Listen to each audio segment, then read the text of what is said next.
KUAW.org or go to the TuneIn app and search KUAW. Listen to us. We're on 24 hours a day. That's KUAW Radio, Kansas City's global community radio station. And this is what you hear every day from noon till 2. Don't miss the Cheryl Underwood Show. Where you at, baby? Sure, I'm at my first alma mater, Clark Atlanta University in Atlanta, Georgia. CAU was the first HBCU in the southern United States. Shout out to our affiliate.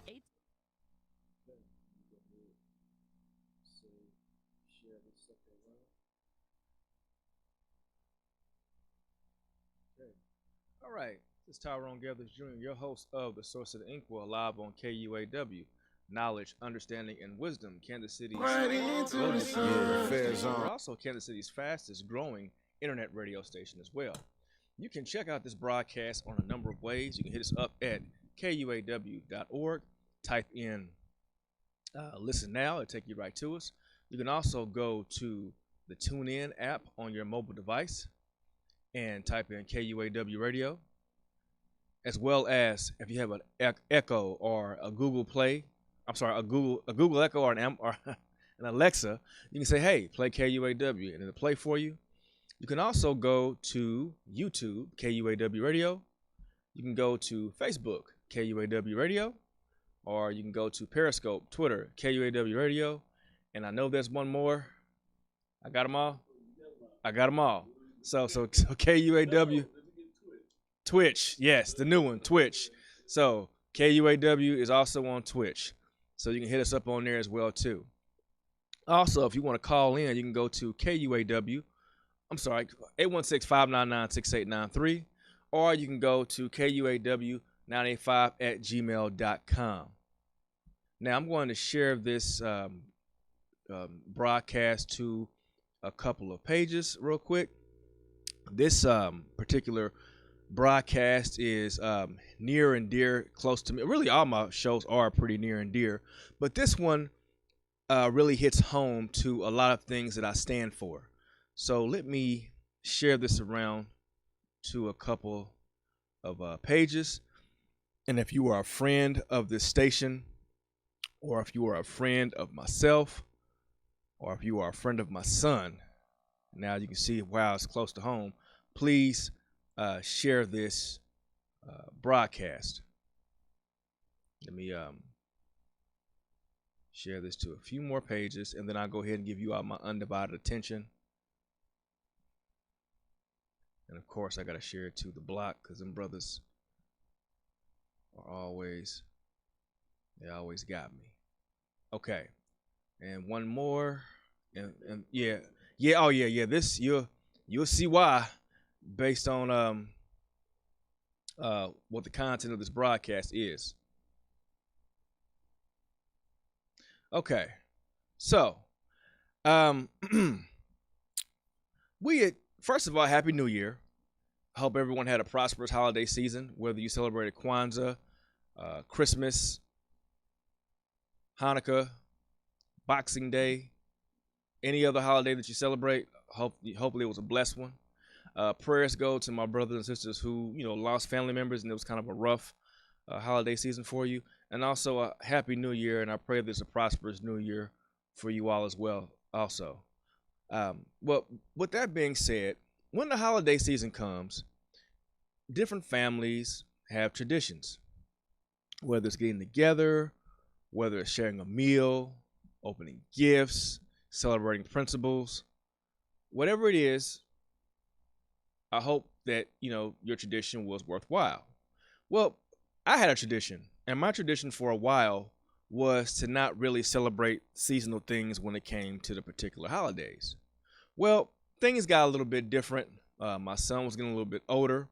He's getting more vocal now, and he kept wanting to go see the lights. And I remember that one tradition for me when I was growing up was looking at Christmas lights.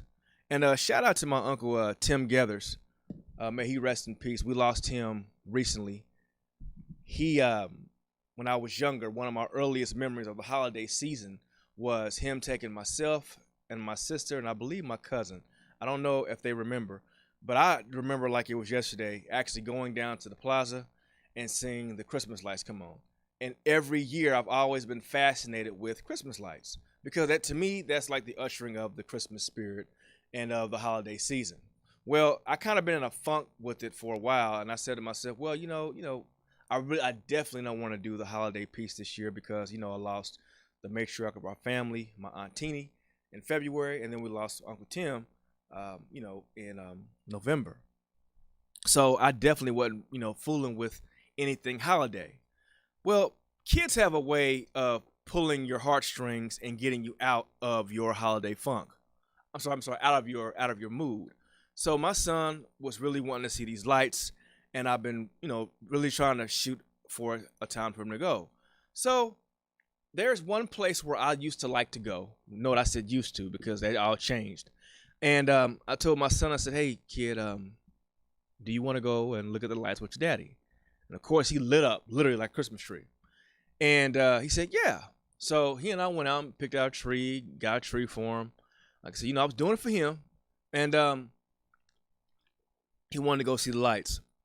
So I made a day out of it. And there's one place where I like to go. And I told him, I said, well, I used to go to Longview and I used to go to, and I found out, well, Longview got a long line. I said, well, let's go to Swope Park. So we went to Swope Park. And when we got there, that line was just wrapped out in the middle of the street. And I said, I'm not doing this, man. I mean, they don't like long lines. And he looked at me and I could tell he was really wanting to see the lights. I said, hold on, son. I said, there's a place called out here off War Parkway. It's called Armor Fields Home Association. And every year they do this real extravagant light show. I said, you want to go check it out? He said, yeah. And I said, well, each house in the neighborhood, for the most part, they have a competition of lights, and they do a real good job. I said, as a matter of fact, I said, last weekend, Daddy did some recon, and I drove through and I kind of checked out some of the lights. He said, okay. And he was very happy. And plus, it was a me and him thing. When I was his age, whenever, and really to this age now, whenever it's time to go hang out with Daddy, oh yeah, we good. So we drive to the Armor Fields Home Association, and if you want to know where this is, the Armor Fields Home Association is in the 64133 zip code in the Kansas City, Missouri area. It is bordered on Warner Road, 65th Street, Ward Parkway, and West Gregory Boulevard. So it fits in that square of those streets. So I pull up, and lo and behold, I was right. It was a competition of all these houses, and it was literally it was lit up. I mean, I would say about 90% of these houses was participating. It was a sight. I mean, and each house had their own theme. Some houses had I saw one house had a Hanukkah theme. The rest of them had Christmas themes, but there were lights everywhere. And my son and I came on a good night. We came on the night where it was a planetary alignment, where all the planets were aligned up. So not only were we seeing the lights on the street, we also saw the lights that, the good Lord put up in the sky for us. So we pulled up, and as soon as we got out of the car, I told my son, I said, let's go ahead and park. So we parked because I wanted to ask you why. It was a nice night. It was a nice 50-degree night. So we get out, and when we got out of the car, my son was excited. He wanted to take off, but said, let's just take our time. We walked, and we stayed on the sidewalk because those are public streets, and we saw a couple of houses that were real nice. Now, if I was thinking, I would have posted some pictures, kind of showed you all some of the pictures. But I mean, like seeing my son's eyes light up like it did, that made me feel very special. I mean, it made me feel. I started feeling all warm. Not to be cliche, but I started feeling very warm inside when it came to this whole holiday season. And when we got out, there was a family that actually lived in the area. Well, they were like two houses down. They were very welcoming. They were like, "Hey, how you guys doing?" I said, "We're doing great." And they said, "Hey, are you enjoying the night?" I said, "Yeah, we came out here and looked at the lights." And they said, "Well, we're looking at this planetary alignment." And a couple of the gentlemen stood back and they actually, pointed out which planet was which. And I'm a big astronomy buff, and I kind of sat back, and they were kind of showing my son the what planet was closest to the moon. And I was telling my son, yeah, it's very weird that the brightest planets that you see closest to us are closest to our moon are the farthest away, and the dimmer ones are the ones that are closest to us. So we kind of had a conversation about that, and we were educating each other's kids and each other about what we saw. And it was a great start. Note, I said it was a great start. As we were walking down the street, I noticed a few things. I'm going to put a pin in that right there. I want to give you a brief history of the Armour Fields Homeowner Association.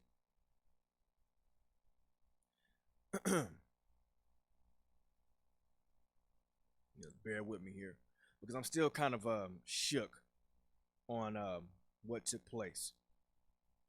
Okay.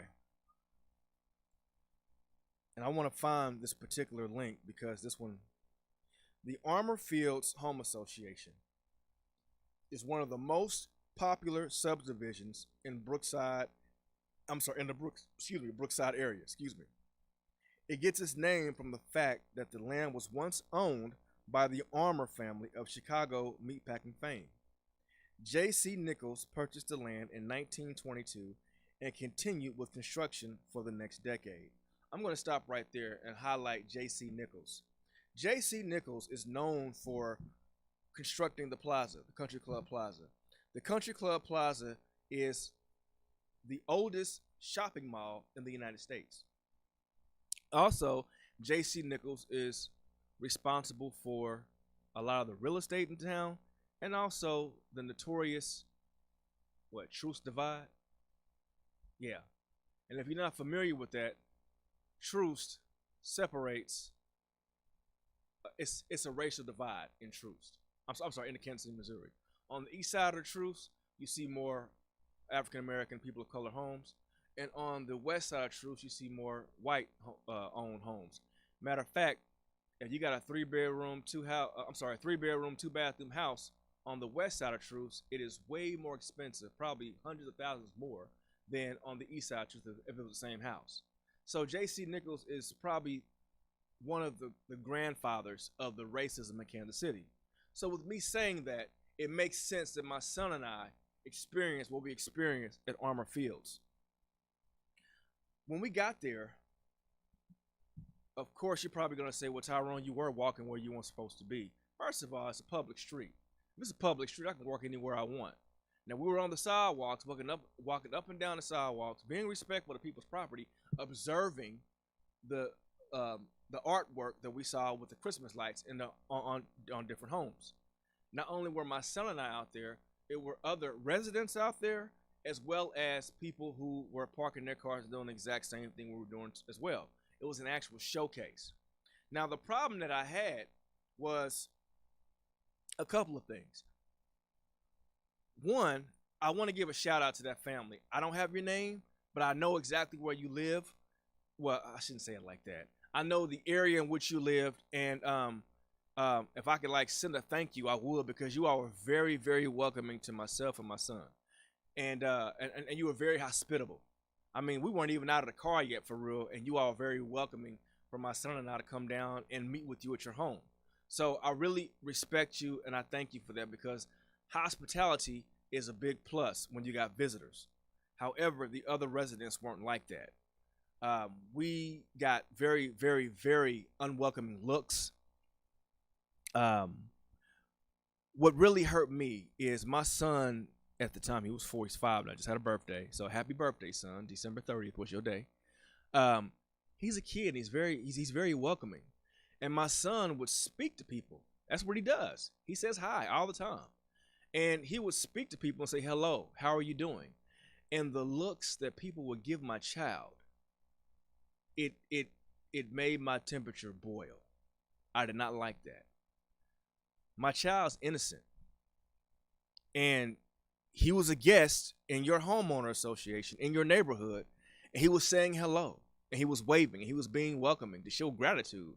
And the fact that I saw people turn their noses up at a toddler, ignore a toddler, and stare at him as if they were trying to figure out what he was, I didn't like that. You can do whatever you want to do to me.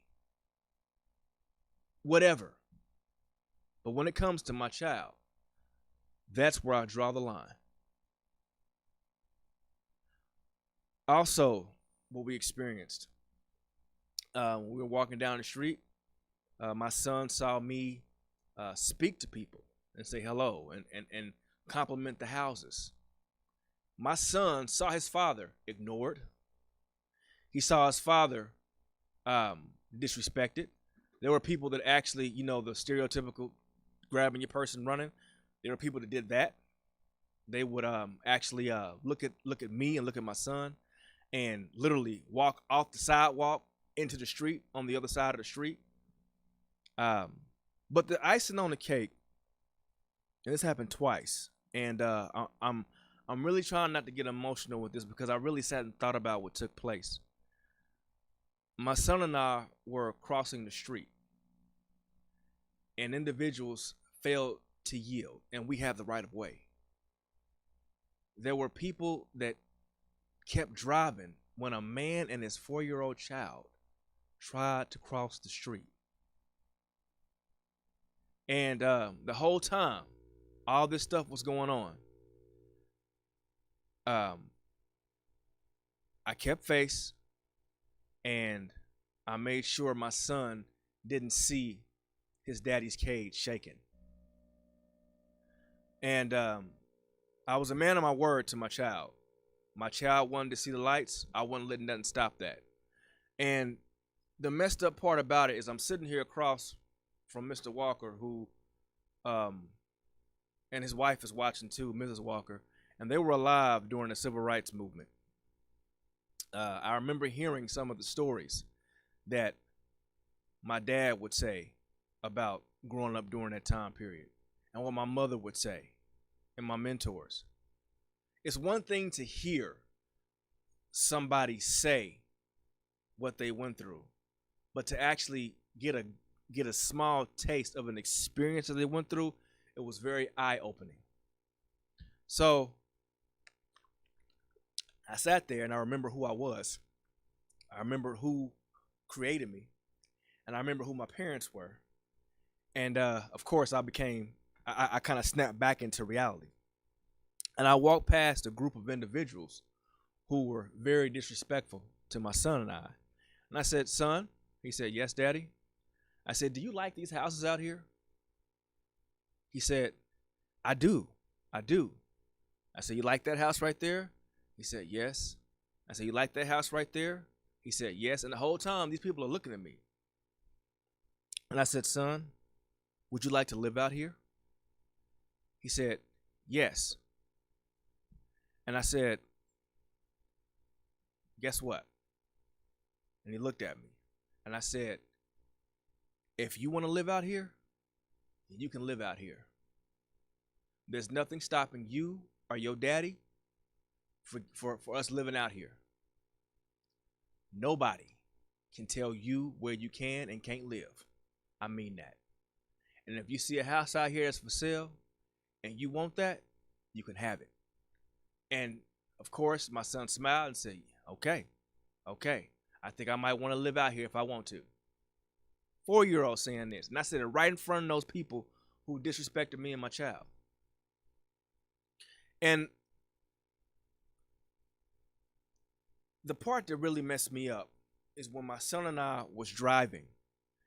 When we were walking and a car failed to yield. Both cars had parents in the cars with their children. Can you imagine that?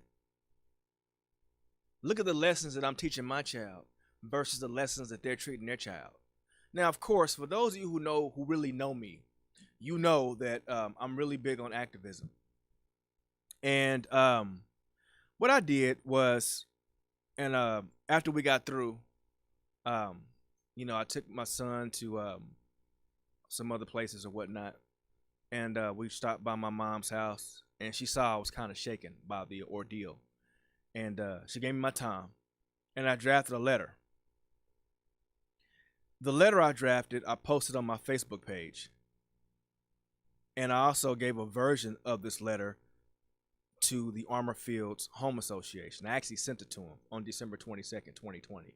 And I want to read it to you all right now live on the air.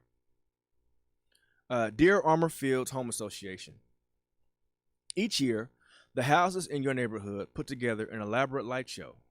The diversity within your decorations illustrates the true meaning of the holiday season. Although your dwelling showed this spirit, its inhabitants did not parallel the sentiments. Upon walking upon, upon walking upon down your streets to observe the artistic splendor of your avenues, some of your residents gave my son and I the following negative looks, not stopping as we crossed the street, and ignoring a child when he delivered the warmest salutations and compliments.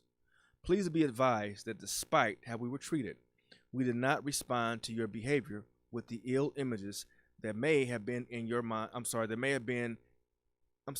me go back. We didn't.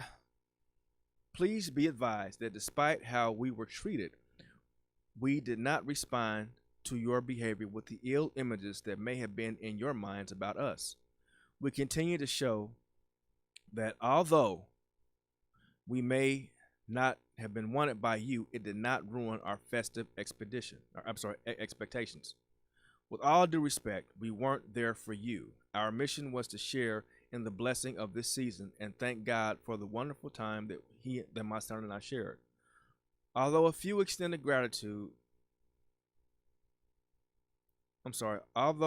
we extend gratitude to the residents that were inviting. Regards, and I gave my name. Now, I sent this letter to Armour Fields on December 22nd. Now, the good thing about sending a message on Messenger is you can see not only when someone got it, you can also see when they looked at it. So, Armour Fields, you looked at this message December 22nd. I have yet to get a response. Out of respect for the media, I gave you all, roughly 2.5 weeks to respond. I have not gotten a response back from you yet.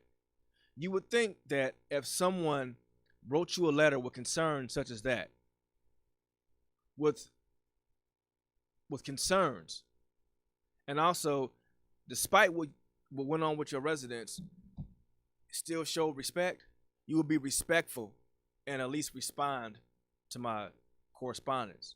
However, just like the residents in your neighborhood, just like the guests that your residents attracted, you still share the same disrespect.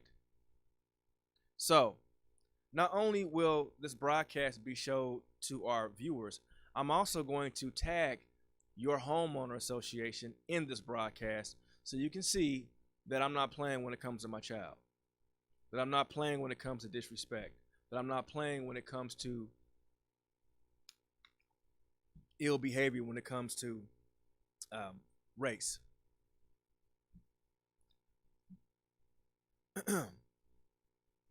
So what I want to do is take a brief commercial break, and I want to come back and discuss this issue a little bit further. So stay tuned. All right, you're listening to KUAW Radio, Kansas City's global community radio station. We don't only bring you videos on Facebook and YouTube, but listen to our audio only, where you'll get shows like Cheryl Underwood and Blues Time in the City. You can pick us up at www.kuaw.org or go to the TuneIn app and search KUAW. Listen to us. We're on 24 hours a day. That's KUAW Radio, Kansas City's global community radio station. And this is what you hear every day from noon till 2. Don't miss the Cheryl Underwood Show. Where you at, baby? Sure, I'm at my first alma mater, Clark Atlanta University in Atlanta, Georgia. CAU was the first HBCU in the southern United States. Shout out to our affiliate ATL Talks in Atlanta, Georgia, and everyone getting out there to vote for those 2 Senate seats. We love you. That's what I'm talking. You are listening to KUAW Radio, home of the all-new Jamal Bakes Show, and I'm Jamal Bakes, and thank you so very much for listening to the station bringing you talk, news, entertainment that you won't get anywhere else. KUAWN, of and about our community. This is the last weekend before Christmas, and on Blues Time in the City, we're wrapping up our All Christmas Blues and Southern Soul program. Gene Bailey. We have a very special guest that you will definitely enjoy, and we'll hear from some of the artists that sing the Christmas blues. Join me, Gene Bailey, for Blues Time in the City this weekend before Christmas, right here.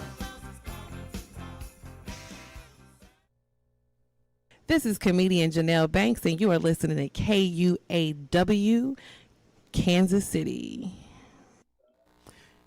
KUAW listeners, this is Carl. All right, we're back from that little quick break. Had to pay some bills, give some respect to individuals who support this station.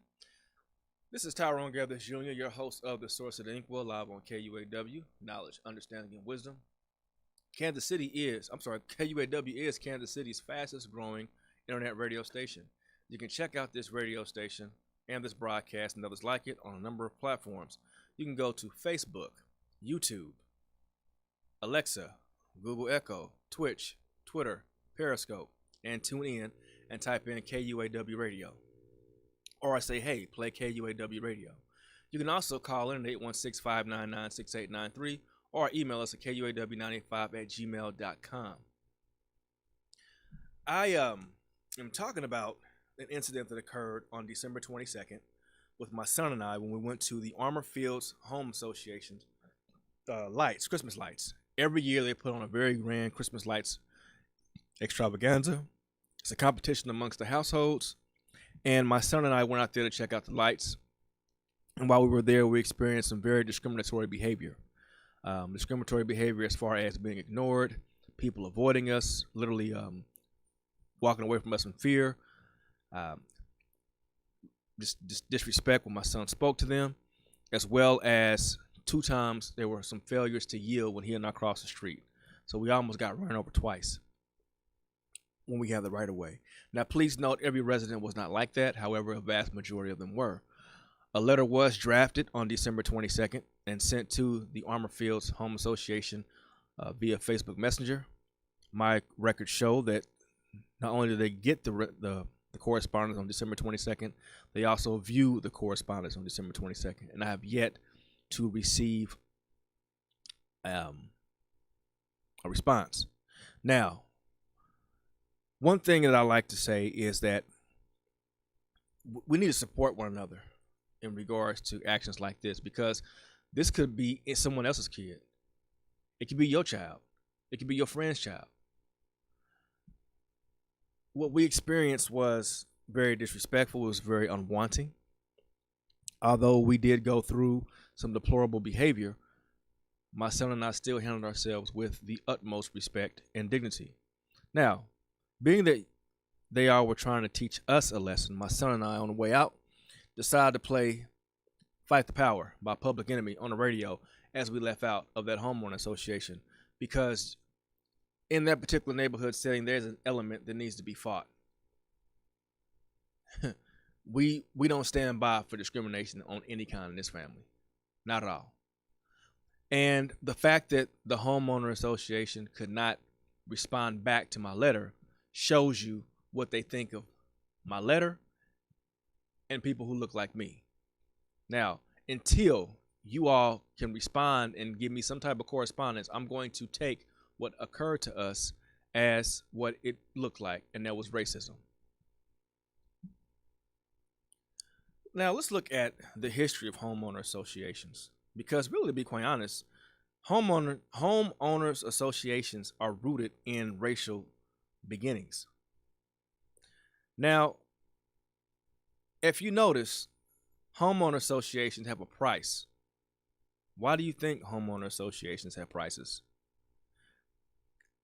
Now, if you're ever lucky enough to have a home, and and that home is in a high cost living area, more than likely you will have a homeowner association. Now, homeowners associations are set up to be exclusive. Now, if you noticed, if you look at truths in the Kansas City, Missouri area, you see more homeowner associations on the west side of Truce than you do on the east side of Truce. And on the east side of Truce, you see more people of color than you do on the west side of Truce. So why do you think that? Homeowner associations are designed to be exclusive. And why do you think people move to certain areas of town? To get rid of certain elements. And when I say certain elements, let's be real. J.C. Nichols. J.C. Nichols did not want black people living amongst white people. He did not. I'm not going to sugarcoat that. It is what it is. That's what he wanted. And to this day, it's still on like that. See, when you go and you move in these neighborhoods, you are paying to not have certain people of certain colors or certain religions or certain socioeconomic backgrounds living in your area. Because, see, they feel that depreciates the value of the neighborhoods. I had a student teacher that worked with me one time, and she actually used to work for the real estate. And she said that that's true. That there were certain clauses and contracts that if you sold your homes to certain people of certain races, then automatically the value of your house depreciated. Now, most people have heard about a ton of homeowner association horror stories.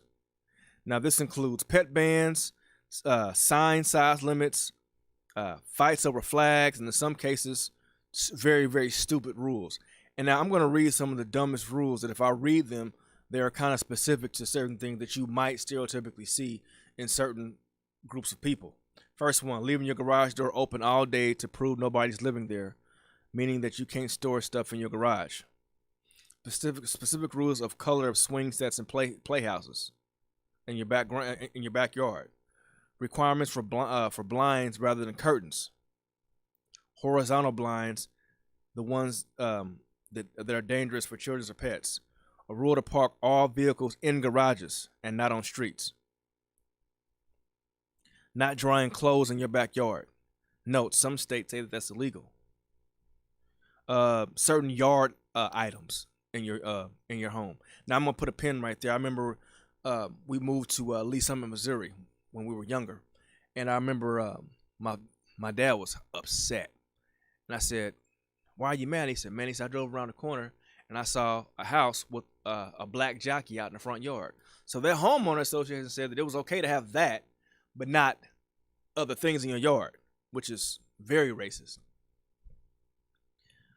And if you're not aware of that jockey, you might want to look that up because it's some very racial backgrounds to that.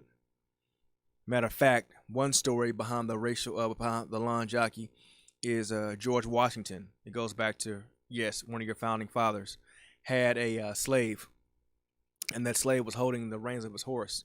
And George Washington said, "I want you to go and hold the reins of the horse while I go into this bar." Well, Washington went into the bar, drunk all night, passed out, woke up the next morning. It was a very cold night when I saw that the slave was froze to death, but he was still holding the reins to that horse.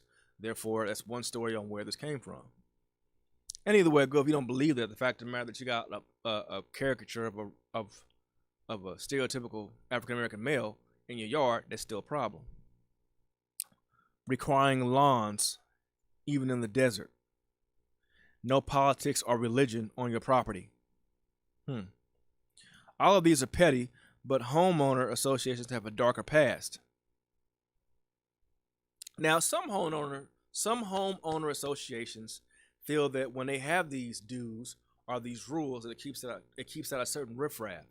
Now, keep in mind, some people feel that people who look like myself, or people who are from where I'm from, are in fact riffraffs. Now, I'll admit, my son and I, when we were dressed, my son had on a coat and a skull cap. I had on a military jacket, and my hat was turned backwards. Still, just because we dressed a certain way did not mean we acted a certain way. Matter of fact, dress doesn't mean what you have up here. Doesn't mean what you have right here. So right there, the people in your residence, Armor Fields Home Association, already were having a preconceived notion that was ill about my son and myself.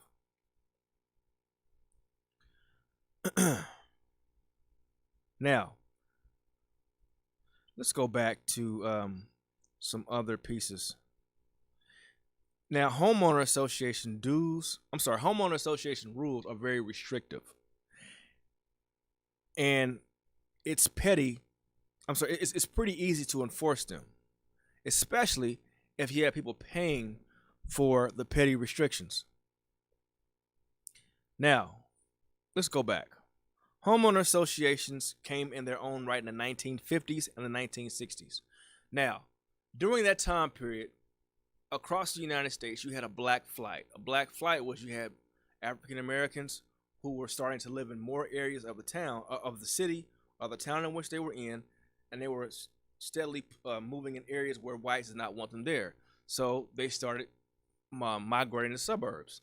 Now, suburbs were designed for whites to get away from blacks. Now, suburbs became more restrictive. And when they started becoming more restrictive, they started adding homeowner associations. And these rules were put in place to pretty much exclude the main three groups during that time period: Jews, blacks, and Asians.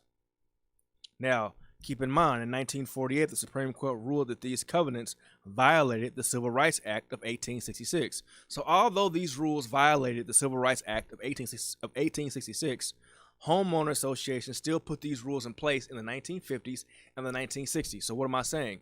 Homeowner associations that are exclusive like that have been illegal since 1866.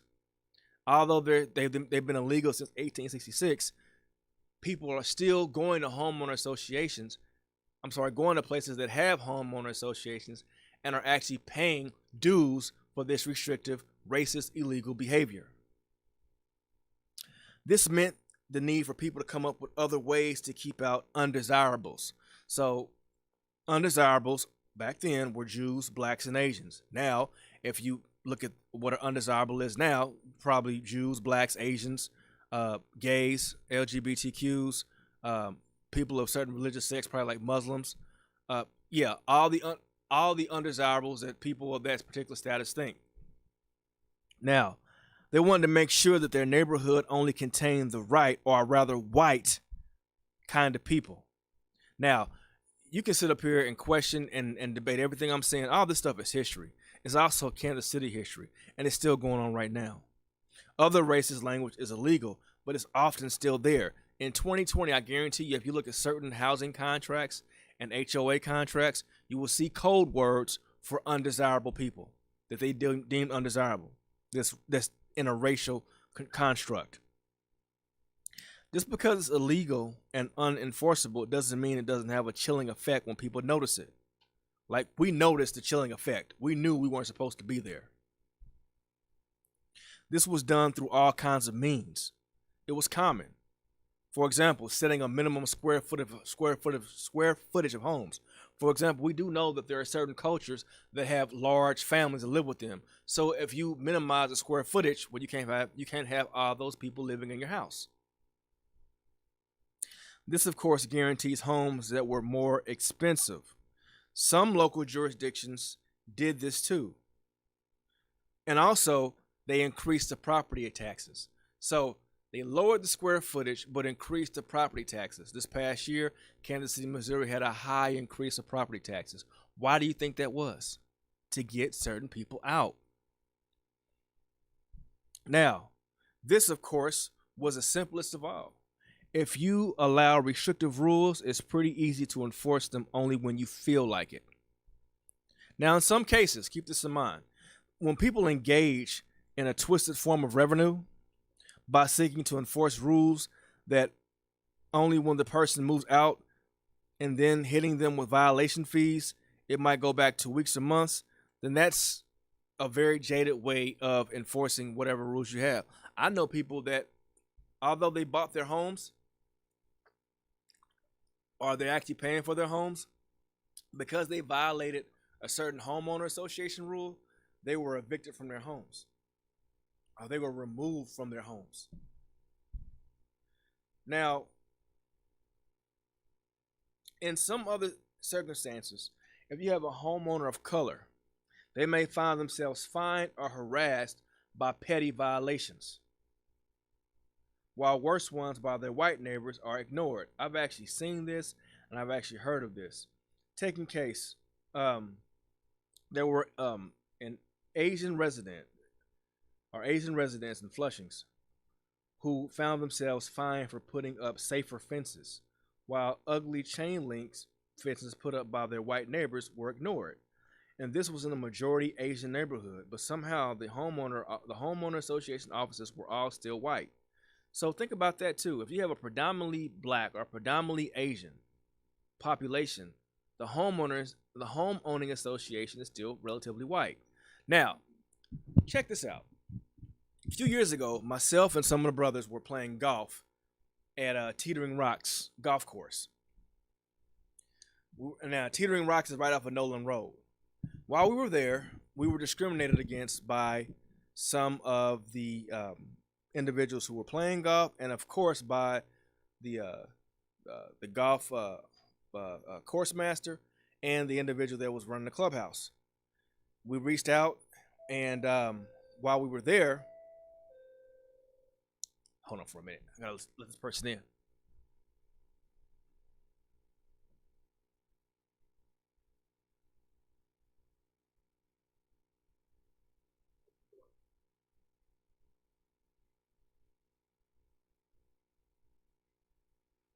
Sorry about that. Had to go do double duty. Okay, so while we were there, we got experienced some discrimination.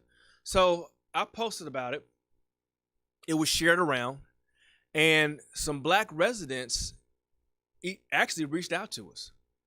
However, that's as far as it went. They asked what happened, and that's as far as it went. So the question I had was, why didn't you pursue that further? Why didn't you support us? Now, see, people of color, if you are in a homeowner association or in a neighborhood that has just, a homeowning association that allows behavior like this, and you keep quiet, that makes you worse than the individuals that's running the homeowner association. So we reached out to them and informed them, hey, look, this is what happened. Can we get your support? No responses back. And that's messed up. So that's a prime example of having black residents in your homeowner association, and you still treat people who look like them a certain way. Now, I'm going to kind of wrap up in a little bit, but let's just be real here. A lot of homeowner associations are another way of redlining, another way of handpicking who lives where and who shouldn't come to certain places. And when you do stuff like that, and you also have people pay to enforce this, that in itself is some of the most discriminatory things you can do. Now, the housing market is very discriminatory. And Armor Fields, if you're listening, well, I know you will be soon because I'm going to tag you in this broadcast. What you're doing in your homeowner association, first of all, not responding to my correspondence, that shows you condone the behavior. And the way your residents acted, it shows that you have a very, very distinct issue with people who don't belong. Now, my son and I were the only African Americans in the neighborhood that were walking up and down the streets, respectfully observing the lights. Now, we saw some other nationalities there as well too. However, for the most part, I didn't notice anything with them. But when it came to my child and I noticed a lot of disrespect. And I'm thinking what I might do is I might continue to discuss the incident until you all give a response. Because keep in mind, my son and I, despite what your residents did to us, we were very respectful and we handled it with dignity and class. Something that I feel that your residents aren't used to seeing or stereotypically don't want to see. Because contrary to popular belief, despite what the media shows you, despite what you hear in certain circles, black people are very, very respectful individuals that have class that is up there with no other. We are very intelligent. We are very respectful. We are very dignified. We handle ourselves with the utmost respect and high disposition. And despite what you all threw at us, we still gave respect. Now, I'm only speaking for my son and myself and my family. Keep in mind that just because we showed respect, everyone's not like that. Because, see, if you noticed, if you've been watching social media and been watching the news, you're starting to see people react in all different manners to your racism. I mean, just recently, there was an individual that was disrespectful to a young man over a cell phone. Saw what happened to her. People are tired of it. And it's not just black people.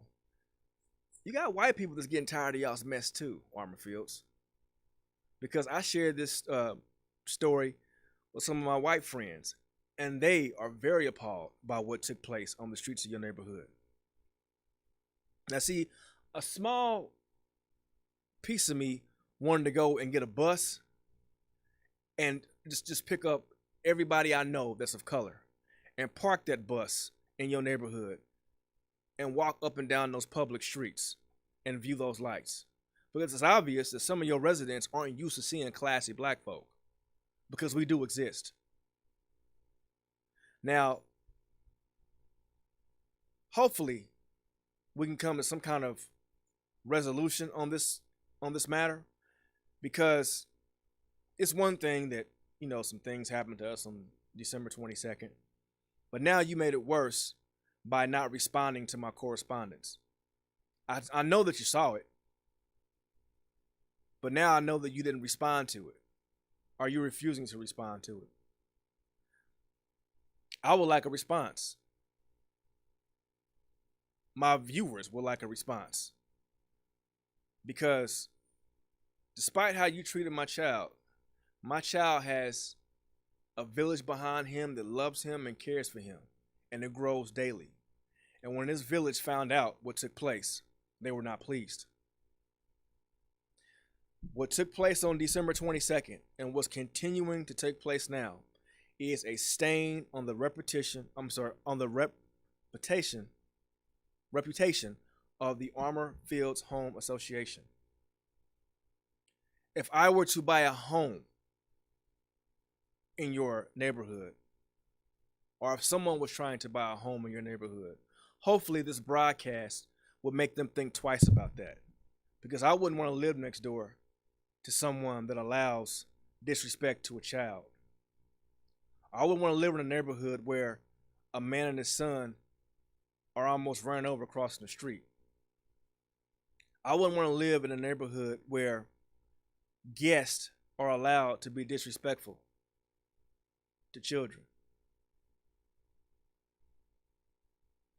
So hopefully, if you're looking at trying to buy a home and you're wanting to buy a home in the Armor Fields Homeowner Association, I will really, really ask those questions in regards to how they are when it comes to people of different races and religions and classes and socioeconomic groups, because we did not feel welcomed.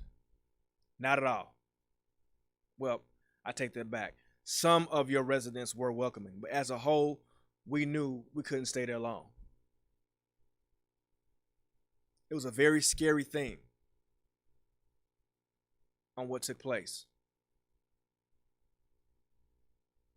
So hopefully, this broadcast is going to shed some light to it, and hopefully I invite the Armor Fields Home Association to sit in on this broadcast and discuss what took place, or call in. I'm very peaceful. I just want to know why you ignored my correspondence. I'm sorry, I shouldn't say you ignored it.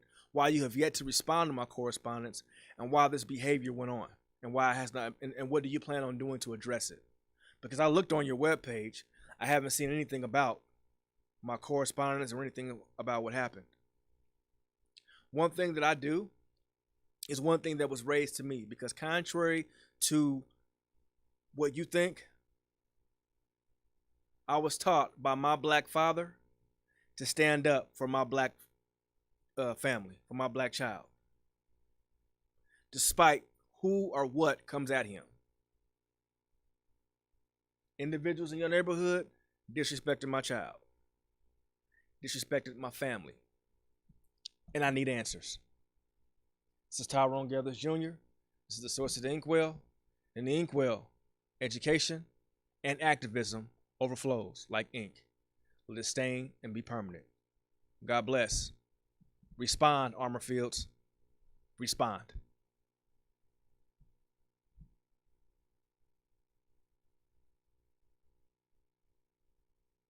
All right, you're listening to